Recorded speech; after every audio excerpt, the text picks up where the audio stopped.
বাহ্যিক গুনাহ আর আভ্যন্তরীণ গুনাহ থেকে আমরা কিভাবে বাঁচবো? রমজান শেষ হয়ে গেছে, এখন আমাদের চ্যালেঞ্জ হলো গুনাহমুক্ত জীবন যাপন করা। এই গুনাহমুক্ত জীবন যাপনের অনেক উপায়, এর মধ্যে 11টা উপায় আপনাদের সামনে বলবো। জোরে বলেন কয়টা? মন দিয়ে শুনতে হবে, সবাই মুখস্থ রাখতে হবে, অন্তত শিরোনামগুলো মুখস্থ রাখেন। 1 নাম্বার উপায় তওবা করা। বলেন কি করা? তওবা করা। তওবার ব্যাপারে 6টা কথা বলবো। বলেন তো তওবার ব্যাপারে কয়টা কথা? 1 নাম্বার, সূরা তাহরিমের 8 নাম্বার আয়াতে আল্লাহ বলেন, ইয়া আইয়ুহাল্লাযীনা আমানু তুবু ইলাল্লাহি তাওবাতান নাসুহা। হে ঈমানদারগণ, তোমরা আল্লাহর কাছে খাঁটি তওবা করো। আসা রাব্বুকুম আইয়ুকাফিরা আনকুম সাইয়্যাতিকুম। আশা করা যায় আল্লাহ তোমাদের জিন্দেগীর সব গুনাহ খাতা মাফ করে দিবেন। ওয়া ইউদখিলাকুম জান্নাত। আল্লাহ বলেন তোমাদের তওবা যদি আল্লাহ কবুল করে নেয়, 1 নাম্বার তোমাদের গুনাহ মাফ করবে, 2 নাম্বার আমি আল্লাহ তোমাদেরকে জান্নাতে প্রবেশ করানোর ওয়াদা করলাম। তওবা 1 নাম্বার। তাহলে সূরা তাহরিমের 8 নাম্বার আয়াত, এ হলো তওবার ব্যাপারে 1 নাম্বার কথা। 2 নাম্বার কথা তওবার ব্যাপারে, ইবনে মাজাহ কিতাবের নাম, হাদিস নাম্বার 4250 নাম্বার হাদিস। ক্বালা রাসূলুল্লাহ সাল্লাল্লাহু আলাইহি ওয়াসাল্লাম, আল্লাহ নবী বলেন, আত-তাইবু মিনাজ যামবি কামাল্লা যামবালা। গুনাহ থেকে তওবাকারী ব্যক্তি এমন হয়ে যায় কামাল্লা যামবালা, যেন তার কোনো গুনাহ নাই। গুনাহ থেকে তওবাকারী ব্যক্তি এমন হয় যেন তার কোনো গুনাহ নাই। এই মুহূর্তে আমার সাথে বলেন, আস্তাগফিরুল্লাহাল্লাযী লা ইলাহা ইল্লা হুয়াল হাইয়ুল কাইয়্যুম ওয়া আতুবু ইলাইহি। এটা মন থেকে বলছেন তো সবাই? আমাদের তওবা হয়ে গেছে, আল্লাহ আমাদের তওবা কবুল করেন। এগুলো 2 নাম্বার কথা। 3 নাম্বার কথা, এটা ইবনে মাজার হাদিস, হাদিস নাম্বার 4251 নাম্বার হাদিস। ক্বালা রাসূলুল্লাহ সাল্লাল্লাহু আলাইহি ওয়াসাল্লাম, আল্লাহ নবী বলেন, ইন্নাল্লাহা ইয়াকবালু তাওবাতাল আবদি। আল্লাহ নবী বলেন, কুল্লু বানি আদম খাত্তাউন। সমস্ত আদম সন্তান গুনাহগার। নবীজি বললেন, সমস্ত আদম সন্তান গুনাহগার। আমি আপনি আমাদের মাঝে কম বেশি গুনাহ হয়ে যায়। ওয়া খায়রুল খাত্তাইনা আত-তাওয়াবুন। গুনাহগারদের মধ্যে তারাই উত্তম যারা আল্লাহর কাছে তওবা করে। প্রতিদিন যে যত বেশি তওবা করে, গুনাহগারদের মাঝে ওই ব্যক্তি আল্লাহর কাছে তত দামি হয়ে যায়। 4 নাম্বার কথা, এটাও ইবনে মাজার হাদিস, হাদিস নাম্বার 4253 নাম্বার হাদিস। ক্বালা রাসূলুল্লাহ সাল্লাল্লাহু আলাইহি ওয়াসাল্লাম, আল্লাহ নবী বলেন, ইন্নাল্লাহা ইয়াকবালু তাওবাতাল আবদি মা লাম ইউগারগির। বান্দার মরণ আসার আগ পর্যন্ত আল্লাহ তার তওবা কবুল করেন। এখন দেখেন, আমার আপনার মরণ কখন আসবে আমরা জানি না, একটু পরে মরণ হয়ে যেতে পারে, তাই এখনই তওবা করা। কখন মরণ হবে জানি না, তাই যথাসম্ভব যত বেশি আল্লাহর কাছে তওবা করা। আল্লাহ তৌফিক দান করেন। 5 নাম্বার, তিরমিজি শরীফের 3538 নাম্বার হাদিস। এই হাদিসটা বুখারীতে আছে, এই হাদিসটা মুসলিম শরীফে আছে। বুখারী শরীফে একটু আছে, মুসলিম শরীফে আরেকটু বড় আছে, তিরমিজি শরীফে একটু ছোট আছে। পুরো হাদিসটা মন দিয়ে শুনেন। রাসূল আকরাম সাল্লাল্লাহু আলাইহি সাল্লাম বলেন, এক ব্যক্তি সফরে বের হয়েছে। সফরে বের হওয়ার পর একটা বাহন নিয়ে বের হয়েছে। বাহনের উপর তার খানা, তার পানি, তার টাকা পয়সা সব। বাহন নিয়ে যাওয়ার পর হঠাৎ এক জায়গায় গিয়ে তার পানির পিপাসা লাগছে অথবা তার ক্লান্তি এসে যায়। ওই বান্দা বাহন থেকে নামার পর খানা খায়, পানি পান করে। হঠাৎ বান্দা চিন্তা করলো, একটু রেস্ট নেই, বিশ্রাম নেই, নেওয়ার পর আবার একটু পরে সফরে আমি যাত্রা করব। বান্দা হঠাৎ ঘুমায় যায়। ঘুম থেকে উঠছে, ওঠার পর চারদিকে তাকায় দেখে তার বাহন নাই। তাহলে খানাও গেল, পানিও গেল, টাকা পয়সা গেল। বান্দা এবার চিন্তা করে কি করা যায়। পিছনে যদি যাই, বাড়ির দিকে রওনা করি, তাও বাঁচবো না। সফর যেই জায়গায় রওনা করলাম সেখানেও যেতে পারবো না। এখন আমার এই জায়গায় মরণ ছাড়া কোনো উপায় নাই। মরণের নিয়তে ওই জায়গায় বসে রয়েছে। পিছনে যাওয়া সম্ভব না, সামনেও সম্ভব না, কারণ অনেক দূর এসে গেছে। বৈশা বৈশা আসতে আবার ঘুম এসে গেছে। হঠাৎ আল্লাহ পাক রব্বুল আলামিন তার ঘুম ভেঙে দেয়।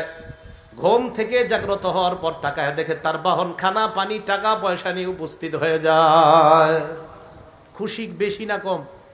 এই বান্দা খুশি কম না বেশি? কত খুশি বান্দা! আল্লাহর দিকে তাকায় দেখেন কি, আল্লাহুম্মা, হে আল্লাহ। কি বলছে? আবার বলেন, কি বলছে? তার মানে চিনছে যে আপনি আল্লাহ। আল্লাহরে ডাক দিয়ে কয়, আল্লাহ আনতা আবদি ওয়া আনা রব্বুকা। আল্লাহর দিকে তাকায় কিন্তু বলছে, হে আল্লাহ, এটা বলছে আপনি আমার বান্দা, আমি আপনার রব। বলছে কি বলছে? হে আল্লাহ, ঠিক কইছে। এটা করার পরে বলবে আর কি, আল্লাহ আপনি আমার রব, আমি আপনার গোলাম। এটা না বইলা কয়, আল্লাহ আপনি আমার বান্দা, আমি আপনার রব। নবীজি কয়, আখতা বিশিদ্দাতিল ফারহি, খুশির ঠেলায় বেচারা ভুল করে ফেলছে। খুশিতে যে কি বলবে এর মুখ দিয়ে আসার কথা, আল্লাহ আপনি আমার রব, আমি আপনার বান্দা। প্রথমে কিন্তু বলছে হে আল্লাহ, এটা বইলা কয়, আল্লাহ আপনি আমার বান্দা, আমি আপনার রব। ভুল করে খুশিতে। নবীজি বলেন, লাল্লাহু আফরাহু বিতাওবাতি আহাদিকুম মিন আহাদিকুম বিদাল্লাতিহি ইযা ওয়াজাদাহা। তোমাদের কেউ তার হারিয়ে যাওয়া বাহন ফিরে পাওয়ার পর এত পরিমাণ খুশি হইলা, যেই খুশিতে তুমি আল্লাহরে বান্দা বইলা ফেললা, নিজেরে রব বলে ফেললা, তোমার মাথাও কাজ করে নাই, তাহলে তোমার খুশির মাত্রা কি ছিল? একজন বান্দা তওবা করে গুনাহ থেকে ফিরে আসলে এই বান্দার চেয়েও আল্লাহ কোটি গুণ বেশি খুশি হয়ে যায়। তাহলে তওবা করা। এ গেল 5 নাম্বার কথা। 6 নাম্বার, মুসলিম শরীফের 6882 নাম্বার হাদিস। ক্বালা রাসূলুল্লাহ সাল্লাল্লাহু আলাইহি ওয়াসাল্লাম, আল্লাহ নবী বলেন, ইন্নাল্লাহা ইয়াবসুতু ইয়াদাহু বিল-লাইল লিয়াতুবা মুসিউন নাহার। আল্লাহ পাক রব্বুল আলামিন রাতের বেলা তার কুদরতি হাত প্রসারিত করে দেয় দিনের অপরাধীদেরকে ক্ষমা করার জন্য। ওয়ায়াবসুতু ইয়াদাহু বিন-নাহার লিয়াতুবা মুসিউল লাইল, রাতের অপরাধীদেরকে মাফ করার জন্য আল্লাহ দিনের বেলা তার ক্ষমার হাত প্রসারিত করে দেয়। 24 ঘন্টা আমাদের তওবা কবুল করার জন্য আল্লাহ পাক রব্বুল আলামিন তার ক্ষমার হাতকে প্রসারিত করে দেয়। ভাই বেশি বেশি তওবা করবো আল্লাহর কাছে, রাজি আছেন ইনশাআল্লাহ? তাহলে আভ্যন্তরীণ গুনাহ, বাহ্যিক গুনাহ থেকে মাফ পাওয়ার 1 নাম্বার উপায় তওবা করা। 2 নাম্বার ইস্তেগফার পড়া। পড়েন আমার সাথে, আস্তাগফিরুল্লাহ আস্তাগফিরুল্লাহ। আমাদের নবীর আগে কোনো গুনাহ নাই, পরে কোনো গুনাহ নাই। নবীজি বলেন, আল্লাহি ইন্নী লা আস্তাগফিরুল্লাহ ওয়া আতুবু ইলাইহি ফিল ইয়াউমি আকসারা মিন 70 মাররা। আল্লাহর নবী বলেন, যেই নবীর আগে পরে কোনো গুনাহ নাই, এই নবী কয় আমি প্রতিদিন আল্লাহর দরবারে 70 বারের বেশি আস্তাগফিরুল্লাহ এবং তওবা করি। কয়বারের বেশি? আপনাদের সুবহানাল্লাহর মিটারে বোঝা গেছে হুজুরের চেয়ে গুনাহ আমগো কম, বুঝেন নাই? নবী সাল্লাল্লাহু আলাইহি সাল্লাম প্রতিদিন কয়বারের বেশি তওবা করে আল্লাহর কাছে? তাহলে আমাদের কি পরিমাণ তওবা করা দরকার, কি পরিমাণ ইস্তেগফার পাঠ করা দরকার? হ্যাঁ, 500 বার নিয়মিত। রাজি আছেন ইনশাআল্লাহ? কয়বার? 500 বার পড়তে 5 মিনিটও লাগবে না, কিন্তু পড়বেন না। বাসে বৈশা খালি গল্প করবেন, চা স্টলের সামনে খালি গীবত শেখায়ত করবেন, জিকির করবেন না, ইস্তেগফার পাঠ করবেন না। কারণ আমাদের তো গুনাহ কম, এই জন্য ইস্তেগফার বেশি পাঠ করা দরকার নাই। ইস্তেগফার যত বেশি পড়বেন, মাদ্রাসার তালেবে ইলম ভাইরা সুযোগ পাইলে যদি দেখেন গল্প করতে মন চায়, ইস্তেগফার পড়বেন। ইস্তেগফার যেই ছাত্র যত বেশি পড়বে তার মেধা তত বেশি বাড়বে। কারণ ইস্তেগফার যে যত বেশি পড়ে তার গুনাহ তত বেশি ঝরে। ইস্তেগফার যে যত বেশি পড়ে তার গুনাহ তত বেশি ঝরে। যার গুনাহ যত বেশি ঝরে যায় তার মেধা তত বেশি বেড়ে যায়। কথা মনে রাখবেন, ইস্তেগফার যে যত বেশি পড়ে তার গুনাহ তত বেশি ঝরে। যার গুনাহ যত বেশি ঝরে যায় তার মেধা তত বেশি বেড়ে যায়। এই কথা মনে রাখবেন। তো এই জন্য ছাত্র ভাই, স্কুল কলেজের ছাত্র যারা আছেন, ইস্তেগফার বেশি পড়বেন, আল্লাহ মেধা বাড়িয়ে দিবেন। আল্লাহ পাক রব্বুল আলামিন এই আমলটা বেশি বেশি পড়ার তৌফিক দান করেন। সূরা আলী ইমরান আয়াত নাম্বার 135 নাম্বার আয়াত, আল্লাহ বলেন, ওয়াল্লাযীনা ইযা ফাআলু ফাহিশা আও যালামু আনফুসাহুম যাকারুল্লাহ। যারা অশ্লীল কর্ম করেন, নিজেদের উপর জুলুম করে, সাথে সাথে আল্লাহরে স্মরণ করে, ফাস্তাগফারু লিযুনুবিহিম, অপরাধের জন্য ক্ষমা চায়, ওয়া মাইয়াগফিরুয যুনুবা ইল্লাল্লাহ, আল্লাহ ছাড়া গুনাহ মাফ করার আছে কে? আল্লাহ বলেন, উলাইকা জাযাউহুম মাগফিরাতুম মির রাব্বিহিম, যারা অপরাধ করার পর আমার দরবারে ইস্তেগফার পাঠ করে ক্ষমা চায়, আমি রবের পক্ষ থেকে তাদের জন্য ক্ষমার ঘোষণা করে দিলাম। ইস্তেগফার বেশি পড়ব। মুসলিম শরীফের 6879 নাম্বার হাদিস। নবীজি আল্লাহর পক্ষ থেকে একটা হাদিস বলেন, মানে হাদিসে কুদসি। এই দেখেন, এলাকার নাম কি হুজুর? পাথরদিয়া। এই পাথরদিয়ার এই জায়গার আমরা একজন গুনাহ করছি। গুনাহ করার সাথে সাথে আল্লাহ কয়, আজনাবা আব্দুন জাম্বা, এক বান্দা গুনাহ করছে। গুনাহ করার পর ওই বান্দা আল্লাহকে বলছে, আল্লাহুম্মা গফিরলি যামবি, আল্লাহ তুমি আমার গুনাহ মাফ করে দাও। বলেন তো একটু, আল্লাহ আল্লাহ তুমি আমার গুনাহ মাফ করো। এ দেখেন কি বলে আল্লাহ। আল্লাহ এটা শুনে কয় কি, আজনাবা আব্দি জাম্বা, এই আমার বান্দা গুনাহ করছে, গুনাহ করার পর ফাআলিমা আন্না লাহু রাব্বা, আমার বান্দা জেনেছে তার একজন রব আছে, আল্লাহ। ইয়াগফিরুজ যামবা, যে রব গুনাহ মাফ করে দেয়, ওয়া ইয়াখুযু বিযামবি, গুনার কারণে পাকড়াও করে। আমার বান্দা জানে তার একজন রব আছে, যে রব গুনাহ মাফ করে, তাই তো বান্দা আমাকে বলছে, আল্লাহ তুমি আমার গুনাহ মাফ করে দাও। আমার বান্দা জানে তার রব আছে, তাই আর কারো কাছে মাফ চাইনি, রবের কাছে চাইছে। এটা বলার পর আল্লাহ কয়, সুম্মা আদা ফাআজনাবা, বান্দা গুনাহ থেকে মাফ চাওয়ার পরে আর গুনাহ করে না। ইবলিস আবার গুনাহ করায় ফেলছে। গুনাহ করার পর আবার কয়, রব্বি ইগফিরলি, মাবুদ মাফ করো। আল্লাহ কয়, আলিমা আব্দি আন্না লাহু রাব্বা, আমার বান্দা জানে তার একজন রব আছে, ইয়াগফিরুজ যামবা, গুনাহ মাফ করে দেয়, ওয়া ইয়াখুযু বিযামবি, গুনাহের কারণে পাকড়াও করে। তাই আমারে ডাক দিয়ে কইছে, আল্লাহ মাফ করো। আল্লাহ কয়, সুম্মা আদা ফাআজনাবা, বান্দা আবার গুনাহ করছে, শয়তান করায় ফেলছে। আবার আমারে ডাক দিয়ে কয়, রব আমারে মাফ করেন। আল্লাহ কয়, আমার বান্দা বারবার জানে তার একজন রব আছে মাফ করার মতো। সুবহানাল্লাহ। এক পর্যায়ে আল্লাহ কয়, কদ গফারতু লাকা, বান্দা আমি তোমাকে মাফ করে দিলাম, আমি তোমাকে মাফ করে দিলাম। ভাই, আমরা গুনার জন্য ইস্তেগফার বেশি বেশি কার দরবারে পাঠ করব? আল্লাহর দরবারে। গুনাহ মাফের 2 নাম্বার উপায় ইস্তেগফার পাঠ করা। নিয়মিত আমরা বেশি বেশি ইস্তেগফার আর তওবা করব, আল্লাহ তৌফিক দান করেন। 3 নাম্বার গুনাহ মাফের উপায়, বাংলাটা মনে রাখবেন। 3 নাম্বার উপায়টা, ক্ষমা পাওয়ার আশায় আল্লাহর কাছে ক্ষমা চাওয়া। বলেন তো বাংলাটা, পাওয়ার আশায় আল্লাহর কাছে, না না ভুল হয়েছে, ক্ষমা পাওয়ার আশায় আল্লাহর কাছে বারবার ক্ষমা চাওয়া। বলেন কি বলছি, আল্লাহর কাছে বারবার ক্ষমা চাওয়া। হ্যাঁ, হাদিস দিচ্ছি, তিরমিজি শরীফের 3540 নাম্বার হাদিস, তিরমিজি শরীফের 3540 নাম্বার হাদিস। এই হাদিসটাও হাদিসে কুদসি, মানে আমাদের নবী আল্লাহর পক্ষ থেকে বলছে। আল্লাহ আমাদের আপনাদের সবাইকে ডাক দিয়ে বলে, ইয়াবনা আদম, হে আদম সন্তান, ইন্নাকা মা দাউতানি ওয়া রাজাউতানি, তুমি আমাকে যতবার আমার কাছে দোয়া করো, ক্ষমা পাওয়ার আশায় যতবার আমার কাছে দোয়া করো, গফারতু লাকা আলা মা কানা ফিকা ওয়ালা উবালি, ততবার আমি আল্লাহ তোমার গুনাহ মাফ করতে কারো পরোয়া করি না। ভাই, পরোয়া করা কাকে বলে বলেন তো? আমি আপনাদের কাউরে বললাম, কেউ যদি এটা শোনাইতে পারে তারে 100 টাকা দিব। তো হুজুর বললো না দিয়েন না, আমি বললাম না আমি দিব, আপনার কি? এটারে বলে পরোয়া। আমি কারো পরোয়া করি না, আমি তারে 100 টাকা দিব। আল্লাহ বলে, আমি আমার বান্দারে বানাইছি, ও গুনাহ করে যতবার ক্ষমা পাওয়ার আশায় আমার কাছে ক্ষমা চায়, আমি ওকে মাফ করবো। এখানে কার কি? আমি কারো পরোয়া করি না, কারো পরোয়া করি না। আল্লাহ মা কানা ফিক। এরপরে আল্লাহ বলেন, ইয়াবনা আদম, হে আদম সন্তান, লাউ বালাগাত যুনুবুকা আনানাস সামা, তোমার গুনাহ আকাশের চূড়ায় গিয়ে পৌঁছে গেছে, এত গুনাহ করছে। গুনাহ করার পর সুম্মাস্তাগফারতানি, আমার কাছে তুমি ক্ষমা চাও। দেখেন আল্লাহ কত মহান, এই পরিমাণ গুনাহ করার পর তুমি আমার কাছে ক্ষমা প্রার্থনা করছো। আল্লাহ কয়, গফারতু লাকা আলা মা কানা ফিকা লা উবালি, এই আকাশ পরিমাণ গুনাহ তোমার মাফ করতেও আমি আল্লাহ কারো পরোয়া করি না। ভাই, আল্লাহ আমাদেরকে মাফ করবে, আল্লাহ আমাদেরকে মাফ করবে, এজন্য বারবার কার কাছে ক্ষমা চাওয়া? আল্লাহ।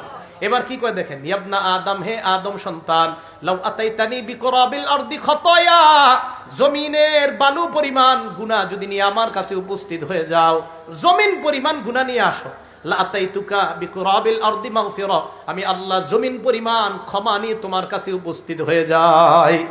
3 নাম্বার গেল, মন দিয়ে শুনেন। 1 নাম্বার তওবা করা, 2 নাম্বার ইস্তেগফার পড়া, 3 নাম্বার ক্ষমা পাওয়ার আশায় বারবার ক্ষমা চাওয়া, 4 নাম্বার নবীজির আনুগত্য করা। বলেন কার আনুগত্য করা? দেখেন কি বলে আল্লাহ কয়, তোমরা যদি আমারে ভালোবাসো, আমরা আল্লাহরে ভালোবাসি, সবাই বলেন আমরা আল্লাহরে ভালোবাসি। আল্লাহ কয়, তোমরা আমারে ভালোবাসো, আমরা বললাম হ্যাঁ। আল্লাহ বলেন, তোমরা যদি আমারে ভালোবাসো, আমার নবীর আনুগত্য করো, আমি তোমাদেরকে ভালোবাসবো। সূরা আলী ইমরান 31 নাম্বার আয়াত, আল্লাহ বলেন, কুল ইন কুনতুম তুহিব্বুনাল্লাহ, নবী আপনি বলেন, যদি তোমরা আল্লাহরে ভালোবাসো, ফাত্তাবিউনি, আমি নবীর অনুসরণ করো, ইউহিব্বুকুমুল্লাহ, আল্লাহ তোমাদেরকে ভালোবাসবেন। নবীর অনুসরণ করার অর্থ নবীর কর্ম পালন করতে হবে, নবীর কথাও মানতে হবে। বলেন, নবীর কর্ম পালন করতে হবে, নবীর কথাও কি করতে হবে? মানতে হবে। এখন আসেন আমার সাথে বলেন, বলেন আমরা, বলেন আমরা নবীর সুন্নত মানি, সাহাবাদের সুন্নত মানি। জোরে বলেন, আমরা নবীর সুন্নত মানি, সাহাবাদের সুন্নত মানি। ইবনে মাজা কিতাবের বলেন 42 নং হাদিসের দলিল অনুযায়ী আমরা নবীর সুন্নত মানি, সাহাবাদের সুন্নত মানি। কোন কিতাবের কয় নাম্বার হাদিস? 42 নাম্বার হাদিস। এই হাদিসে কি আছে? সাহাবা কয় নবীজি আমাদের সামনে বয়ান দিলেন, জারাফাত মিনহাল উয়ুন, এই বয়ানে আমাদের চোখ দিয়ে পানি বের হইছে। এক পর্যায়ে আল্লাহর নবী বলেন, সায়ারা ফিকুম ইখতিলাফান কাসীরা ফাসায়ারা ইখতিলাফান কাসীরা, আমার উম্মতের মাঝে একটা সময় আসবে প্রচুর মতভেদ দেখবা, তোমরা প্রচুর বিভক্তি দেখবা। তখন কি করবা? আলাইকুম বিসুন্নতি ওয়া সুন্নাতিল খুলাফাইর রাশিদিন আল মাহদিয়িন, তখন তোমরা আমার সুন্নত, আমার হেদায়েত প্রাপ্ত খোলাফায়ে রাশেদার সুন্নত আঁকড়ে ধরবা।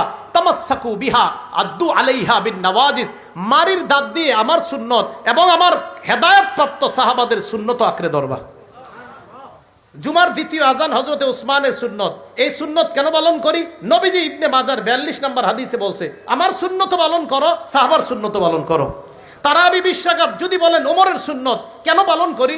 নবীর ইবনে মাজার 42 নম্বর হাদিসের বর্ণনা অনুযায়ী নবী বলছেন, আমার সুন্নত পালন করো, সাহাবার সুন্নত পালন করো। হযরতে ওমর খোলাফায়ে রাশেদার একজন সাহাবা, হযরতে ওসমান খোলাফায়ে রাশেদার একজন সাহাবা। জুমার দ্বিতীয় আজান পালন করা মানে নবীর সুন্নত পালন করা, কারণ নবীজি বলছে আমার সুন্নত আর আমার সাহাবার সুন্নত। তারাবি 20 রাকাত পড়া মানে নবীর কথা মেনে নেওয়া, কারণ নবী বলছে আমার সুন্নত আর আমার সাহাবার সুন্নত। এটা নিয়ে ইখতিলাফ করা যাবে না। বাস, আপনি কিন্তু ঝগড়া করবেন না, বলবেন আমরা নবীর সুন্নত মানি, সাহাবার সুন্নত মানি। ইবনে মাজা কিতাবের 42 নং সহিহ হাদিসের দলিল অনুযায়ী, শুধু হাদিস বলবেন না, বলবেন সহিহ হাদিস। কি হাদিস? মনে থাকবেনি সবার? তাহলে 4 নাম্বার নবীর আনুগত্য করা। নবীর আনুগত্য মানি নবীর সুন্নত মানা। বলেন তো, নবীর সুন্নত মানা মানি নবীর কর্ম মানা, কথা মানা। নবীর কথায় আছে আমার সুন্নত মানো, সাহাবার সুন্নত মানো। এই ভাই মনে থাকবে তো? 5 নাম্বার আজান দেওয়া। বলেন কি দেওয়া? সংক্ষেপে বলছি, আবু দাউদের 552 নাম্বার হাদিস, নবীজি বলেন, আল মুআজ্জিন ইউফারু লাহু মাদা সাউতিহি, মুয়াজ্জিনের আজানের আওয়াজ যত দূর যায় তত দূর তাকে ক্ষমা করে দেওয়া হয়। 6 নাম্বার 2 রাকাত নামাজ পড়া। আবু দাউদ শরীফ হাদিস নাম্বার 1521 নাম্বার হাদিস, নবীজি বলেন, মামিন আবদিন ইউজনিবু জামবান, কোন বান্দা যখন অপরাধ করে, করার পর ফায়ুহসিনুল ওযুআ, ওযু করে, করার পর ফায়াকুমু ফায়ুসাল্লি রাকআতাইন, দাঁড়িয়ে 2 রাকাত নামাজ আদায় করে, নামাজের পর ইস্তাগফারুল্লাহ, আল্লাহর দরবারে কয়েকবার পরে আস্তাগফিরুল্লাহ আস্তাগফিরুল্লাহ আস্তাগফিরুল্লাহ ইল্লা গফারাল্লাহু যামবা, আল্লাহ তার গুনাহ মাফ করে দেয়। 7 নাম্বার 5 ওয়াক্ত নামাজ নিয়মিত পড়া। এটা আওয়াজ দিয়ে বলেন তো, কয় ওয়াক্ত নামাজ নিয়মিত পড়া? আরো জোরে, কয় ওয়াক্ত? ফজর সারানা সহ সহ কয় ওয়াক্ত নামাজ পড়া? 5 ওয়াক্ত। বুখারী শরীফের 526 নাম্বার হাদিস, এক সাহাবা নবীজির কাছে গেছে, হুজুর আমি তো বড় অপরাধ করছি। ইতিমধ্যে নবীজি সাল্লাল্লাহু আলাইহি সাল্লাম কোরআনের এক আয়াত শোনাইলেন, আকিমিস সালাতা তরফাইন নাহারি ওয়া জুলাফাম মিনাল লাইল, দিনের 2 অংশে এবং রাতের কিছু অংশে তোমরা নামাজ পড়ো। এই কথা বলার পর নবীজি সাল্লাল্লাহু আলাইহি সাল্লাম বুঝাইলেন 5 ওয়াক্ত নামাজ পড়ো। ইন্নাল হাসানাত ইউযহিবনাস সাইয়্যাত, নেক কাজ খারাপ কাজকে মিটিয়ে দেয়। 5 ওয়াক্ত নামাজ যারা পড়বে তাদের গুনাহ আল্লাহ মাফ করে দেয়। সাহাবা বললেন, আলিয়া হাজা, হুজুর এটা কি শুধু আমার জন্যই বৈশিষ্ট্য?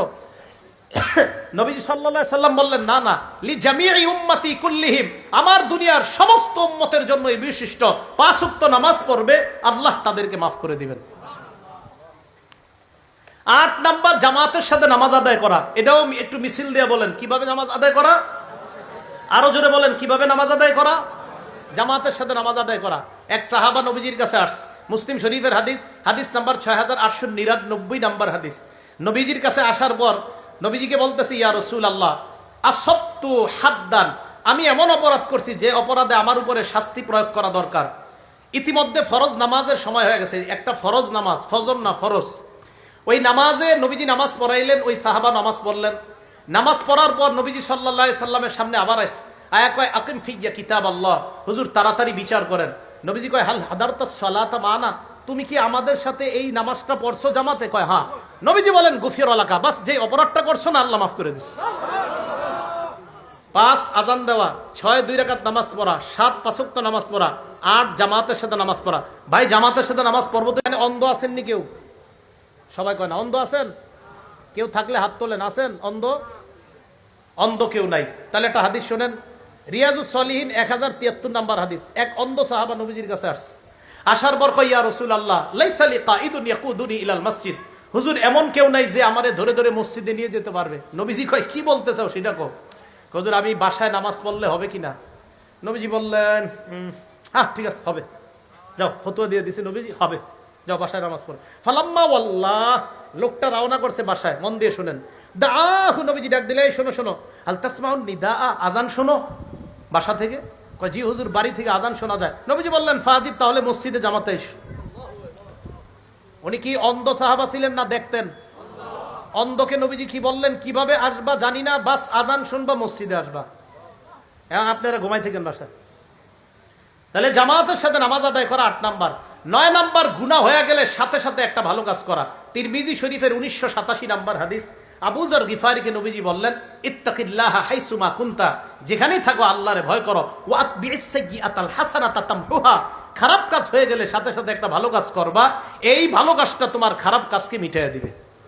এই জন্য কোনো সময় খারাপ কাজ হয়ে গেলে আস্তাগফিরুল্লাহ আস্তাগফিরুল্লাহ আস্তাগফিরুল্লাহ বেশি বেশি পড়া।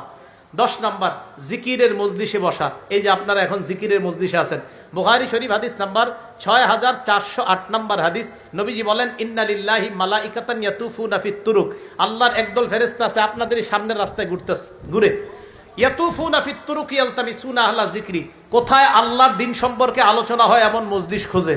ফাইদা ওয়াজাদু কওমান ইয়াজকুরুন আল্লাহ, তারা আপনাদেরকে পাইছে যে আপনারা আল্লাহর দিন সম্পর্কে আলোচনা শুনতেছেন, করতেছেন এবং আরো হবে। তানাদাও হালুম্মু ইলা হাজাতিকুম, এই রাস্তার ফেরেশতা অন্যান্য রাস্তার ফেরেশতাদেরকে ডাইকা নিয়ে এসে কয় হালুম্মু ইলা হাজাতিকুম, আরে কোথায় গুরু, এখানে আসো। পাথর দিয়া দারুল উলুম মাদ্রাসার মাঠে একটা দল পেয়ে গেছি আমরা, আসো। ফায়াহুফুনাহুম বিআজনিহাতিহিম ইলাস সামাইদ দুনিয়া, পুরা মাঠটাকে ফেরেশতারা বেষ্টন করে, একজনের কাঁধের উপর আরেকজন, আরেকজনের কাঁধের উপর আরেকজন, এইভাবে আল্লাহর আসমান পর্যন্ত ফেরেশতাদের একটা সারি চলে গেছে। আল্লাহ কয় মাজা ইয়াকুলু ইবাদি, আমার বান্দারা কি বলে? তো ফেরেশতারা বলে ইউসাব্বিহুনাক ওয়া ইউকাব্বিরুনাক ওয়া ইউমাজ্জিদুনাক ওয়া ইয়াহমাদুনাক, আল্লাহ এরা সুবহানাল্লাহ বলে, এরা আলহামদুলিল্লাহ বলে, এরা আল্লাহু আকবার বলে, এরা আপনার বরত্ব বর্ণনা করে। আল্লাহ কয় হাল রাউনি, দেখছে আমাকে? কয় না মাবুদ দেখে নাই। আল্লাহ পাক রব্বুল আলামিন বলেন কাইফা লাউ রাউনি, দেখলে কি করতো? কয় মাবুদ দেখলে কানু আশাদ্দালাকা ইবাদা ওয়া আকসারালাকা তামজিদা ওয়া তাহমিদা, দেখলে আরো বেশি বেশি তাসবিহ পাঠ করতো, আরো বেশি বেশি ইবাদত করতো। আল্লাহ কয় কি চায়? কয় জান্নাত চায়, জাহান্নাম থেকে বাঁচতে চায়। শেষে আল্লাহ বলে ইশহাদু আন্নী কদ গফারতু লাহু, সাক্ষী থাকো এই পাথর দিয়া মাদ্রাসার মাঠে আজকে যারা বয়ান শুনতেছে এবং শুনবে, শেষ পর্যন্ত থেকে বাসায় যাবে, আমি তাদেরকে মাফ করে দিলাম। 11 নাম্বার, আল্লাহর জিকির করা। কি করা? আল্লাহর জিকির করা। তিরমিজি শরীফ 3375, তিরমিজি শরীফ 3377, বুখারী শরীফ 6407, বুখারী শরীফ 6405, মুসলিম শরীফ 1239 নাম্বার হাদিস।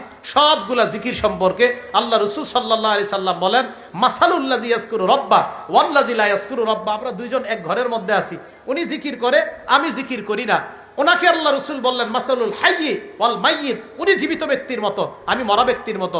নবীজি সাল্লাল্লাহু আলাইহি সাল্লাম বলেন মান ক্বালা ফিল ইয়াউম সুবহানাল্লাহ ওয়া বিহামদি মিআতা মাররা, একটু বলেন সুবহানাল্লাহ ওয়া বিহামদি।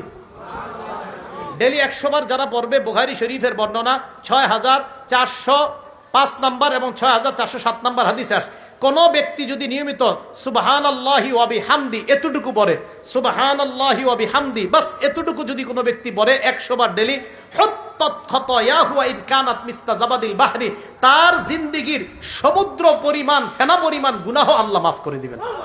ভাই মনে থাকবে তো ইনশাআল্লাহ? 1 নাম্বার তওবা করা, 2 নাম্বার ইস্তেগফার করা, 3 নাম্বার ক্ষমার আশায় দোয়া করা, 4 নাম্বার আনুগত্য করা নবীর, 5 নাম্বার আজান দেওয়া, 6 নাম্বার 2 রাকাত নামাজ পড়া, 7 নাম্বার 5 ওয়াক্ত নামাজ পড়া, 8 নাম্বার জামাতে নামাজ পড়া, 9 নাম্বার গুনাহ হয়ে গেলে ভালো কাজ করা, 10 নাম্বার জিকিরের মজলিসে বসা, 11 নাম্বার জিকির করা। আভ্যন্তরীণ গুনাহ, বাহ্যিক গুনাহ থেকে যেন মুক্ত হয়ে আমরা কবরে যেতে পারি, আল্লাহ তৌফিক দান করেন। আমিন। ওয়া আখিরু দাওয়ানা আনিল হামদুলিল্লাহি রাব্বিল আলামিন। আসসালামু আলাইকুম ওয়া রাহমাতুল্লাহি ওয়া বারাকাতুহু।